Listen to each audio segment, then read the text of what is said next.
के छ केटाहरू हाल खबर कस्तो चलिरहेछ कम्पनीमा दाम राम्रै छ अरे दाम कस्तो चलिरहेछ मामा यता कम्पनीमा चाहिँ ठिकै चलिरहेको छ हो केटाहरू के चल्दैछ राम्रोसँग अनि भाइ छोरा कस्तो चलिरहेछ काम दाम कस्तो लागिरहेछ यहाँ सरसफाइ गर्दाखेरि ठिकै छ बिस्तारै जानुपर्छ ल ल अब चाहिँ हाम्रो चाहिँ यहाँ एउटा रहेछ आसामदेखि आउनुभएको छ गोमे भाइ के छ हालखबर भाइ आफ्नो चाहिँ परिचय दिइहालौँ गाउँको नाम चाहिँ के अरे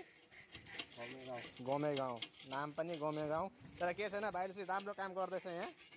यही भन्न चाहन्छु एकदम राम्रोसँग क्लिन गर्नु भन्दैछ तर यहाँ चाहिँ हेरिहालौँ एकचोटि हाम्रो गोमे भाइलाई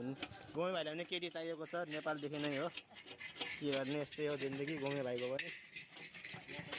ल